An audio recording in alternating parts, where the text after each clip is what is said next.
Welcome back to the channel, everybody. I am Mick Alfany. Please subscribe to the channel if you haven't already. I would greatly appreciate that. And if you could, please click that like button, turn it into a rocket, and send it to the moon. So today we're going to cover some numbers. Muy linda numbers. I mean, every time I look at the total world's wealth, and then I see what's happening with the tokenization of everything, and it's taking off very quickly.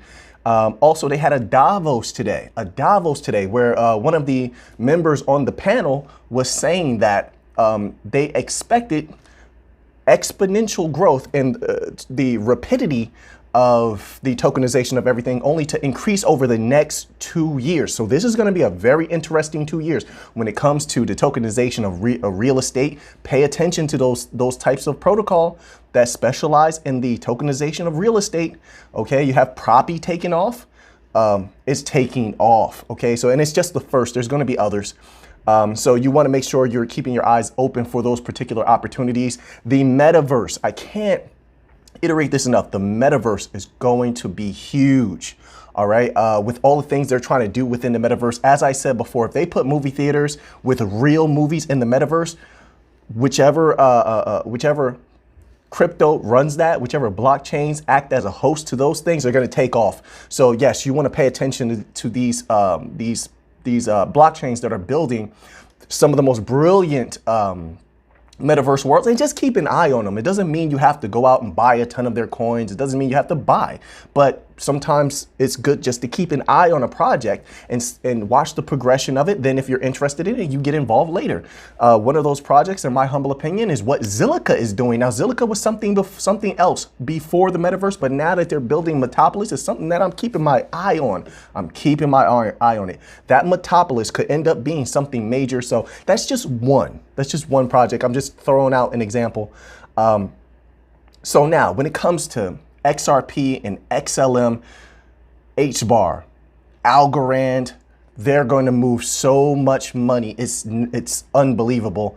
So let's take a look at this number here. As of 2019, the total value of all world assets is $360.6 trillion US dollars. There is $360.6 trillion of a wealth globally. This is from Quora.com. But what I want to point out is that that amount in wealth is only increasing. So then we have this from visualcapitalist.com, which says in 2019, total world wealth grew by $9.1 trillion. Now, why is that significant? Not only do these protocols stand to take a good chunk of that world's wealth, especially when it comes to cross-border remittances, they're just going to dominate that arena unquestionably.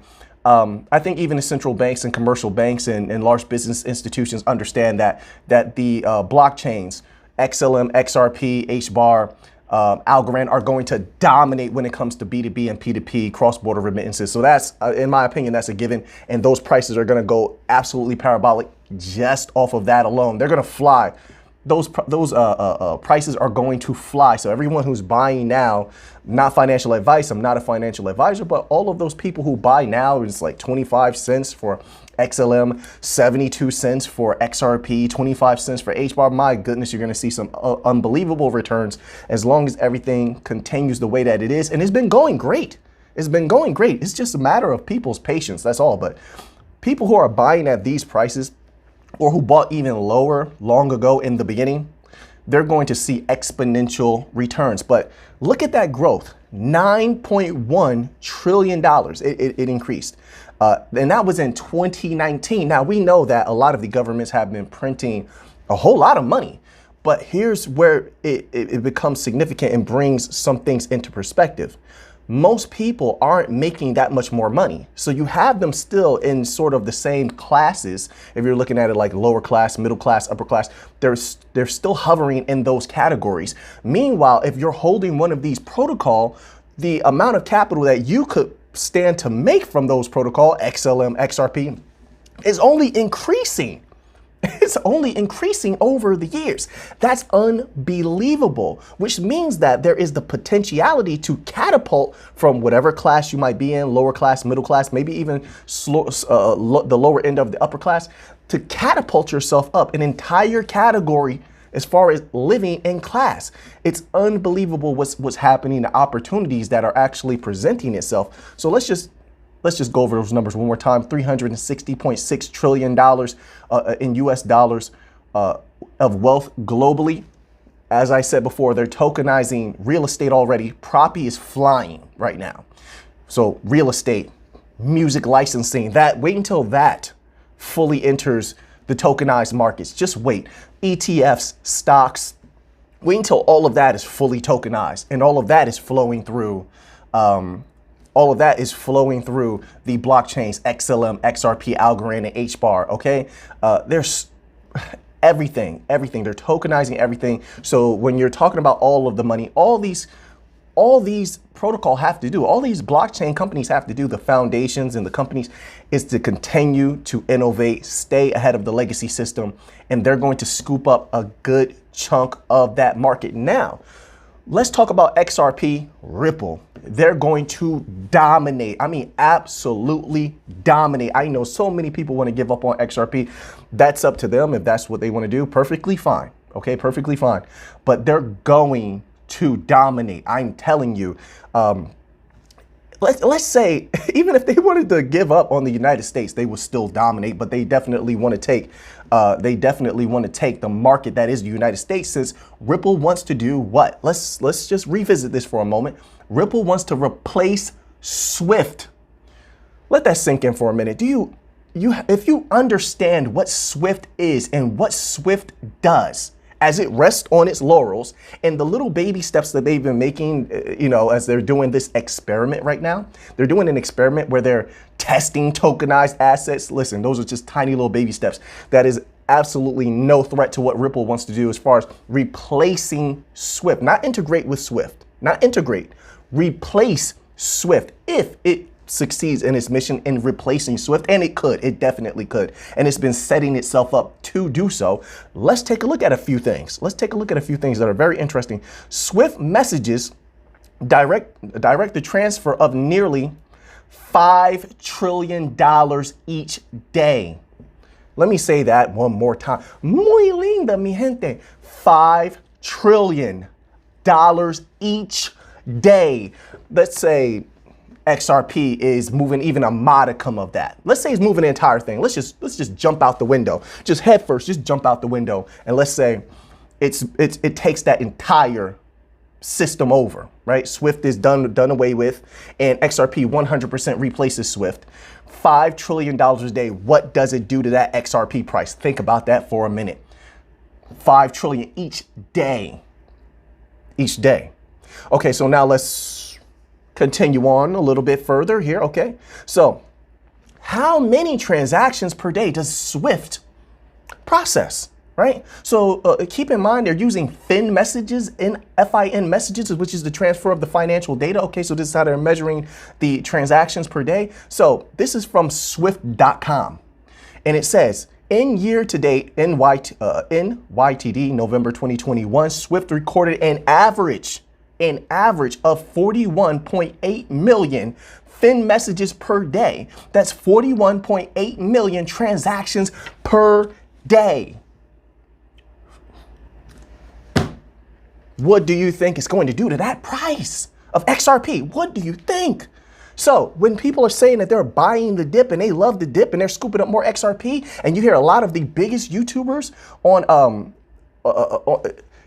the biggest YouTubers out there saying that they would never give up their XRP, they wouldn't sell it to save their life.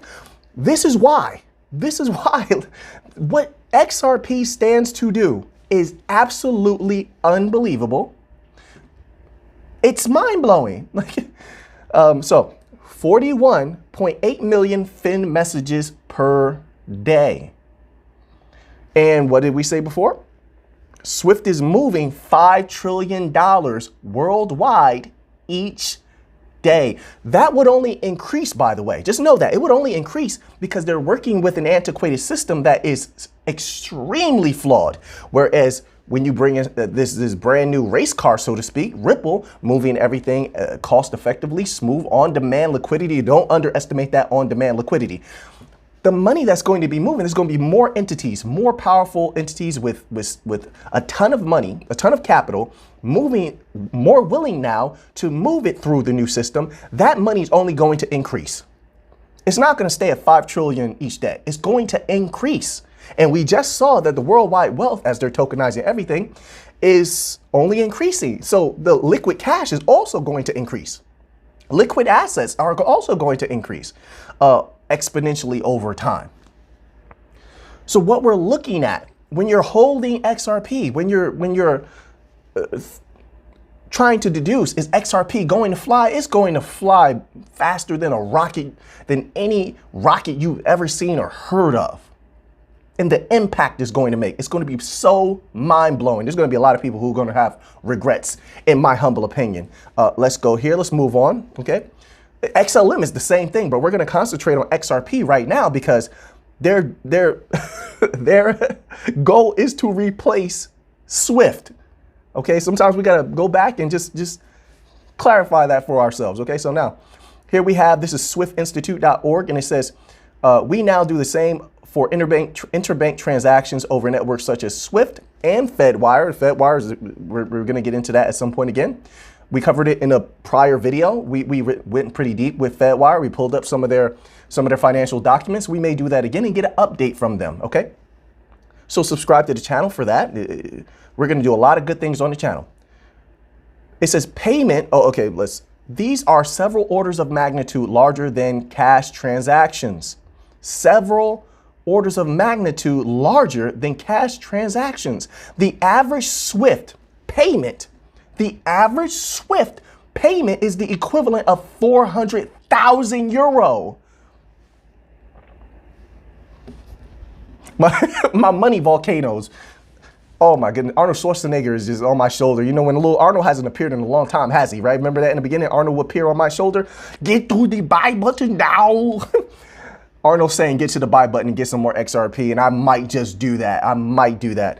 The average Swift payment is equivalent to 400,000 euro. Imagine that flowing through XRP. Imagine a piece of it. Go with both imaginings. Imagine the fullness of that flowing through XRP as the average transaction value of 400,000 euro. Then imagine a piece of it. Does XRP stay at 74 cents? Does XRP stay at $2? Absolutely not. Absolutely not. So is the equivalent of 400,000 euro, and the average Fedwire payment is even larger. The average Fedwire payment is even larger. It's $1,200,000. Let me say that again. Do you know what you hold? Do you know what you hold? Oh man, it's hard not to celebrate every day. It really is. People worry about the markets. What? What market?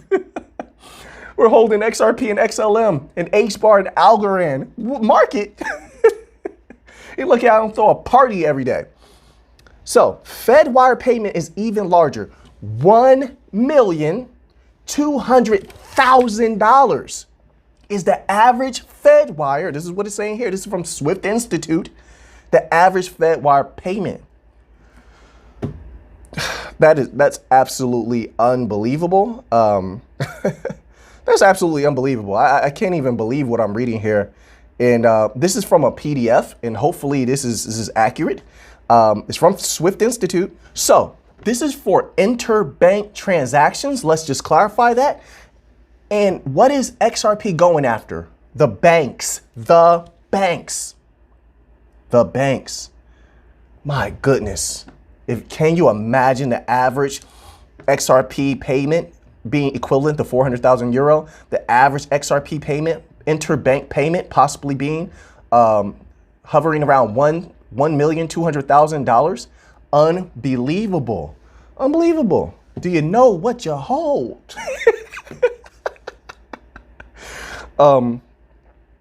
So for euro, you have, if we translate 400,000 euro to US dollars, you have $453,388. That is a lot of money to have as your average transaction value interbank when XRP is trying to go after all the banks and when XLM has a ton of banks. My goodness, my goodness. So now let's take a look at Fedwire's average daily volume of transfers. So in 2019, the average was 667,929 for Fedwire. That's a lot. Listen, to have interbank transactions be $1,200,000 and then have 667,929 average daily volume of transfers. And that was in 2019. So, of course, it has been increasing each year. 2016 was 590,000. 2017, 608,000. 2018, 631,000. And then, of course, you have 2019, 667,929. So it's been exponential growth. But with that average number of volume transfers and the interbank, the interbank average value being millions of dollars, what does it do to that price? So I love XRP. I love XLM, the potentiality of them. And merch is coming, by the way, just in case anybody wanted to get some Alphaneme merch. I've been working on it. I have to buy some samples and see how it looks, and hopefully everything is good. It's gonna have the Alphaneme insignia on it. But yes, someone out there, you mentioned that I should make merch that has potentiality on it. I'm working on it. I'm working on it. All right, so it's coming soon, and then you guys can have yourself some good Alphaneme stuff, okay? This is absolutely amazing, absolutely mind-blowing. It's a wonderful time to be alive. Wonderful time to be alive. We might cover some non-banking coins. Let me know if you want to do that. If you want me to do that on the channel, some good long hold and some good, maybe we'll do some short plays. I don't like to do short plays because by the time I get to the camera and tell you about a short play, it's already over. It's already over. People already bought in. It already went up. So it's like there's no point in talking about short plays, right? But there are non-banking coins that are good long holds. Like I said, any of the ones that are building in the metaverse, any of the ones that are building to move the value of real estate and real estate contracts and such things like that. Like these are good long plays that are non-banking coins, all right? Because they're going to experience exponential growth over the next few years and probably over the next decade. They stand to be some of the biggest winners. So, you know, we might cover a few things like that. So now that you have that information, what are you going to do with it? I know what I'm going to do with it. So until next time, let's get to the money.